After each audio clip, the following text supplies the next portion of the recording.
Because my guest this week is a member of the Chicago Red Stars. She's also a member of the U.S. Women's National Team, a World Cup champion. And I spoke with her last week. I was on 2 panels at the annual Blogs with Balls conference, and it was the second year they've held Blogs with Balls during draft week here in Chicago. A lot of folks in town for the draft, and they stopped by and a pretty cool one-day conference with all sorts of media members and people from all walks of sports life. So I did a great panel with several other ladies talking about being a woman in the sports industry and particularly online. And then I had a chat with Christen Press, who is, as I said, U.S. Women's National Team member and Chicago Red Stars forward. And it was great to talk to her about how the National Women's Soccer League is going, entering its 4th year now. They just started their 4th season. What it was like to go on that World Cup run with her teammates, how she handles social media, and a number of other things. So here it is, my conversation with Christen Press at Blogs with Balls. That's what she said. You know I've spent a fair amount of time with different members of the U.S. Women's National Team talking about their social media presence and how important it is to sort of get fans to buy in and know who you are. Have you had trouble balancing the positive and negative of people on social media? Definitely, and I was listening to you women talk, and I think you were just hitting the nail on the head. I think, as an athlete today, social media is so important for us, sort of building our brand and being able to use it as a platform to be more than just an athlete, but as a public figure in the community. And the downside of that is all the hate that is just so easily thrown at you, and just attacking your character, everything that you women said. And I think that, for me, it's been a little bit of a struggle as we've ascended, as our team has ascended into such a popular brand. That's the more good and the more bad that comes with that. And it's a new space for me. I never really thought that I would, have so many followers or such a big platform to speak in. But it's hard to deal with the downside of that. So let's go to the positive side. So I'm sure you love reminiscing about the World Cup win. You could talk about it forever. So what's one of the best off the field memories from that whole run? I think about right before the World Cup, just because I felt like I had spent my whole life preparing for one moment, and our last send-off game before the tournament was in Los Angeles, which is my hometown, and my parents threw a huge party with all my friends and family. Everyone had their 23 jerseys on, and I remember that as a super special moment, sending me off to the World Cup with such good energy. And the pressure, though, of knowing, and whenever Olympians talk about their Olympic experience, I always think about, first of all, everything has to go right for you in that moment. You have to be healthy. Your teammates have to be healthy. You have to be, the chemistry's got to be there.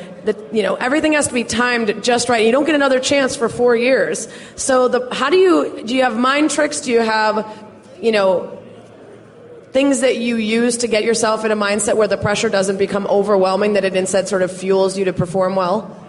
First, I think it's just understanding that there's so much that's outside of your control, and you can spend years, hours on the soccer field preparing every detail, and at the end of the day, it's a round ball, and you never know which way it's going to bounce. Yeah. And that is especially important to remember with your health. If you get an injury in a bad moment, it's done for you. But I think having that perspective and being able to be grateful for the opportunities that are presented to you in that moment is really helpful in terms of dealing with pressure. If I stepped onto a field and thought about the hundreds of thousands of hours that I had prepared for this moment, I would probably freak out. But if you step on the field and you sort of think, this is what I do, this is what I love, and I'm good at this, and that it's as simple as it is, it's a lot easier. Well, and I'm sure a lot of athletes talk about if you've done enough preparation, then when you get there, there's nothing more that you can do to get ready. You're ready, and whatever happens as a result of all the preparation, your body goes into... We just did an ESPNW summit here last week, and there was a women's water polo player. She was in her first Olympics at 19. She ended up being the MVP of the Olympics. She scored 7 goals in one game, and she says she doesn't remember a single one. She's like, I literally blacked out. I just went out there. Every time I scored, I was like, okay, gotta go again. And they were done. They're like, the game's over. You had 7 goals. What do you think? And she's like, what? And it was like her body just went into I know what to do. I'm going to do it. Exactly. That's what people always say about getting in the zone, is that it's just beyond your mind and your body is just doing what it knows how to do. Yeah. So what's the coolest opportunity you got because of the World Cup? Beyond, let's say, the parade. Because for you guys, I'm sure you know this, but the women's national team got a ticker tape parade in New York City, which is such a badass thing. And I was like tearing up watching it because I was like, I bet you there's little girls in other countries that are like, what? You can give female athletes a parade in New York City? Like, I'm going to do that. And I love that moment. So beyond that, what's one of the coolest opportunities? I think just having a bigger voice, coming out of that tournament and having that spotlight on us for a summer. I think it was a huge summer for women in sports, and all of our stories were told and shared, and we met a lot of important people, and we're able to grow as, public figures off the field, talking about what's important to us. What's the weirdest thing that you got? Maybe from a fan or maybe from a company that wanted you to be a sponsor? I do not read any of that. Just like what you're talking about, I got really sensitive for a while to the whole social media and fan mail and stuff like that, so I have steered clear of all the weirdness. Okay. Even from other companies, though? There's not a weird company that was like, hey, will you be our spokesperson? And you were like, it's not really my wheelhouse. I mean, nothing other than probably some kind of sketchy muscle products kind of thing where you're like, this is probably illegal, so no, I'm not going to respond. I'm going to get tested and be like, no, I legit did not know that was in there. We had Carli Lloyd at our ESPNW Summit, and quick aside, do you have any inside scoop on that injury? I think she's going to be okay. She's a tough cookie, and when they say kind of freaked out a little 6 bit. weeks, she's the 3-week kind of girl. Okay. For those of you that didn't know, Carli Lloyd hurt her knee the other day in a National Women's League game, and a little worried about the Olympics, but the non-contact injuries scare us all. But exactly. I think she's being cautious. So we had her at our ESPNW Summit, our annual one out in the fall, and I'm used to talking to athletes at high levels and knowing how much sacrifice they have to put in to get what they want. But her interview with her coach blew me away. When they met, he said, okay, I've got a 3-phase plan for you. The first phase was 5 years. And she was like, all right, I'm in. She doesn't drink. She doesn't smoke. She didn't invite her family to the World Cup. Her family was not allowed to go to the World Cup final because she was like, I will perform better if you're not there. And then the number of sacrifices, it opened up my eyes to the next level beyond what you'd expect.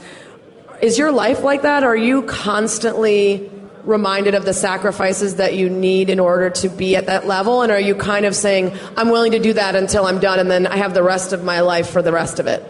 Well, I think that what people don't realize when they think about professional sports is that your job never ends. There is no moment where, I show up at work and then I leave. I show up to practice, I train, and then when I go home, how I take care of my body, what activities I do, where I find my stimulation, it's all affecting my job. So I think in that way, we all have made countless sacrifices. I think Carli is a special, special athlete because I don't think that's that common in soccer, because it's such a team sport that you sort of find your way by doing what everybody else is doing.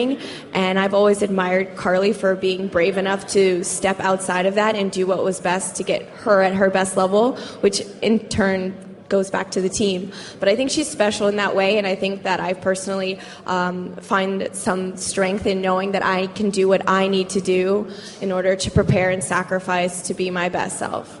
So real talk, how drunk did you get after you guys won? Not that drunk at all. Blackout drunk, or just tipsy? For me, I don't need to be drunk. I was on a natural high. Okay. But there was definitely some very, very expensive champagne popped, so that's all. I mean, I've partied with Abby Wambach, so I know she can throw down. Oh, Abby knows. Unfortunately, sometimes to dire consequences, but she owned it. Did you eat a bunch of nachos and pizza? And do you ever just say, okay, this phase is done at least, so for 2 or 3 days, I get to just lay on my couch and eat nachos and watch, Real Housewives?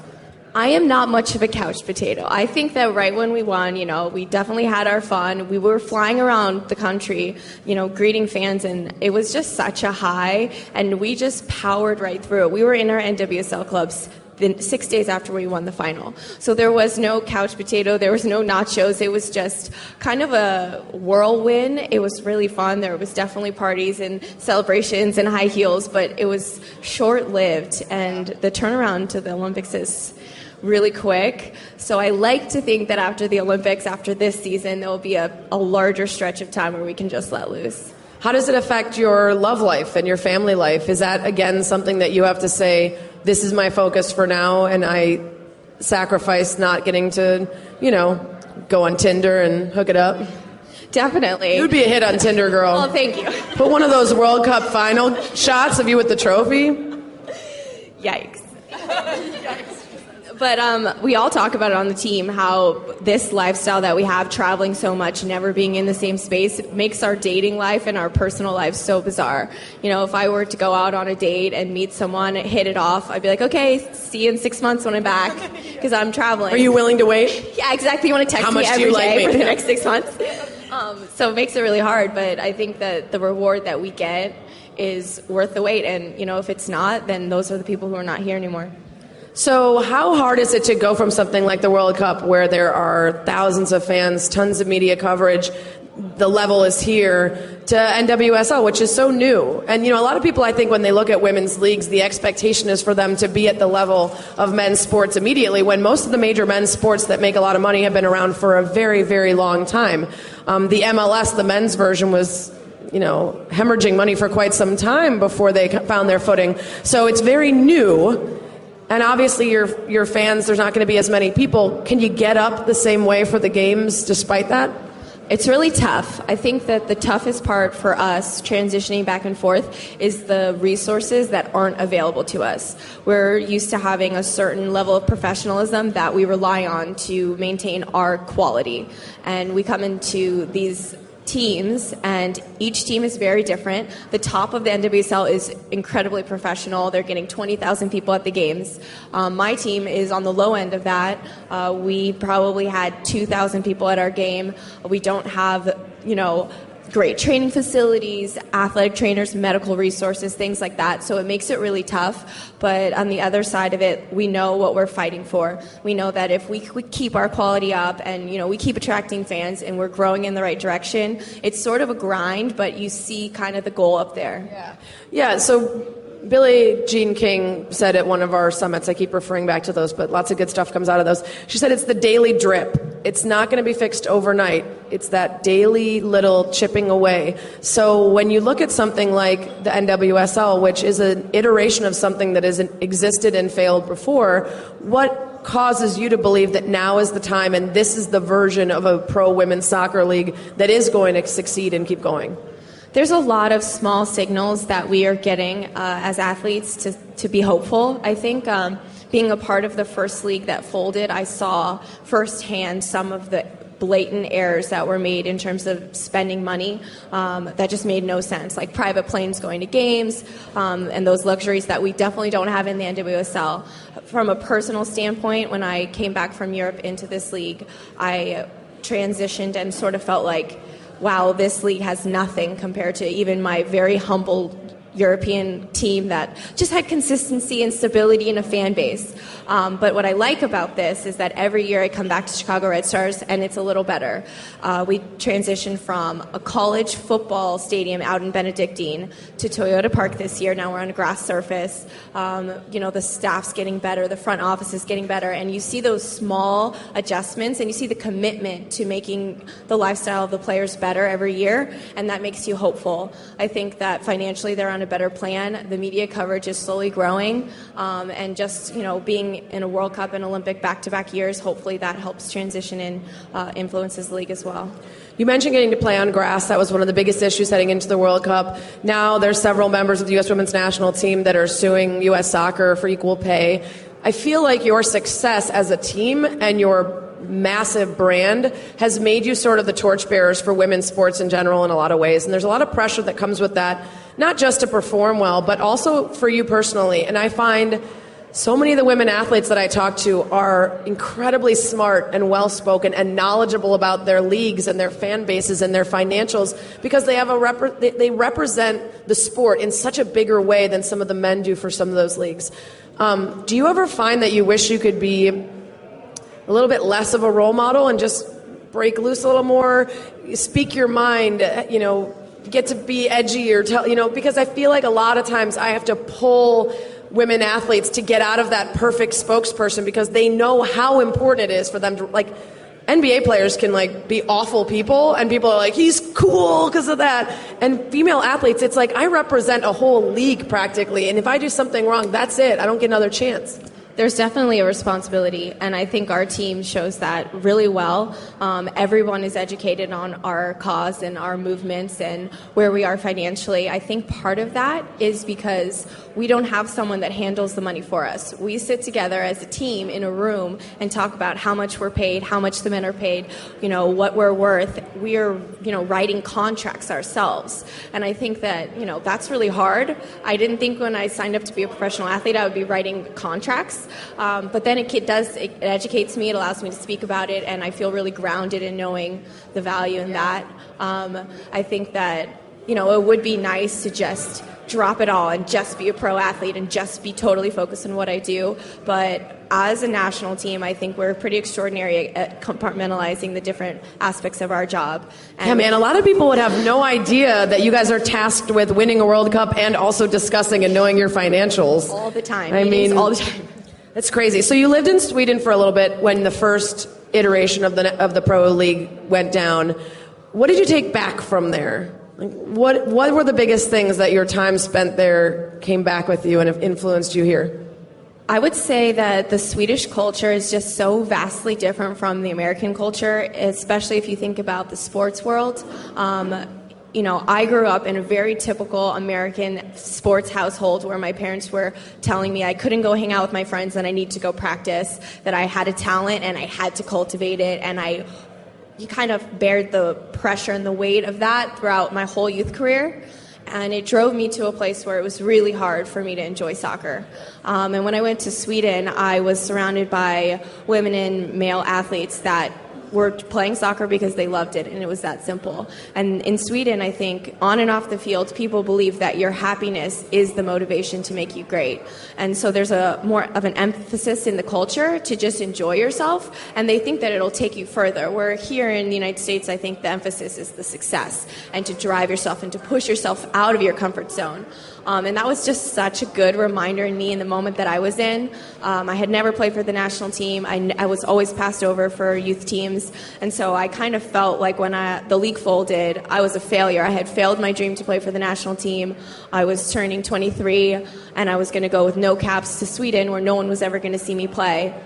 And I had refound my love of the game. I played, I had passion, and within 2 months of playing there, I got my first call up for the national team. So it was that ironic roundabout route to exactly where I wanted to be. That's awesome. I love that. So you've been defined by soccer for so long, and you even talked about it in youth, your family making that the priority. So when you're done with soccer, who will you be? That is a very good question. And we get asked that all the time, and I do this lame answer that I'm going to give you now, is that I can't see past it. I'm so in it right now. There's such a short shooting star career that you have that it's hard for me to imagine what my life will be like. I do not think I'll be going into an office and a desk or a cubicle. I can't see myself like that. But, I'm excited. I think that I have a lot of passion for different things. And when I get closer to the end of my career, I hope that I can find time to transition more smoothly. But right now, I'm in it for the long haul. Let's talk Zika virus, because I'm sure you haven't been asked about this 1,000 billion times. I was talking about this earlier with the Olympics, and all I ever wanted in life was to be an Olympian, and it didn't happen for me. And so I'm very emotionally attached to the idea of being an Olympian and representing the U.S. And I always think about how everything has to go right at once for those athletes. So you combine that with not only that, but now you're going somewhere where the venues might not be ready, where the water is polluted, and where there's a terrible disease that we don't really know the full extent of yet. And there's been a lot of talk back and forth about just how much the USOC has influenced its athletes on whether or not to participate, how much of a safeguard they've told them that they have. And I wonder for you, was there a question at all of whether you'd go? Because the athletes last week in our panel said, I would go anyway. I'm going to go. This is my whole life's work to get here. But it's kind of like the NFL guys who know CTE is an issue, but they still, right now, as a young man, this is what's important. So have you thought about it? For me, the Zika virus is obviously this terrible thing that's happening, and I really feel like, we should be focused on the people that are being affected now. But for me, as my decision as an athlete, there's so much that has to go right for me make that decision that I need to get myself there. You know, I need to make the roster. We needed to qualify. All these things have to happen. You have to stay healthy, you know, and then when the moment comes, then I'll take the information, I'll see where it's at, and I can, you know, make my decision. And that's what I've told all my teammates. We're pretty far out for making that decision. We've got a few months, and, you know, in terms of how viruses develop and change, I have no idea what will happen. So it's sort of one of those uncontrollables that I will not let distract me.